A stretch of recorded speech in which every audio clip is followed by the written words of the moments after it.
Farzandingiz tarbiyasida qiynalyapsizmi? Uning qalbida hidoyat nurini uyg'otmoqchimisiz? Unda bu videoni oxirigacha ko'ring.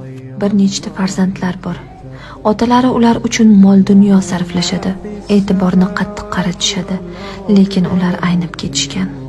Shunday farzandlar borki, katta odamlar, aka-ukalari ham ularni nazorat qilib yurishadi, lekin baribir buzilib ketganlar. Farzandingiz qalbidagi hidoyat makoni qayerda ekanini faqat yolg'iz Alloh bilguvchidir. Uning qalbini iymonga to'ldirishini so'rab duo qiling, unga suyaning. Huzuyu xushu bilan ayting: Ey Robbim, bu mening bolam. Sen Robbimsan. Uni o'zing tarbiya qilgin, uni o'zingga boshlagin, uni o'zingga yo'llagin, uning tarbiyasida menga yordam bergin.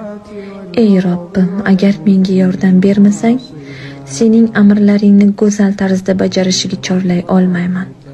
U ham agar sen yordam bermasang, amrlaringni bajarishni go'zal qila olmaydi.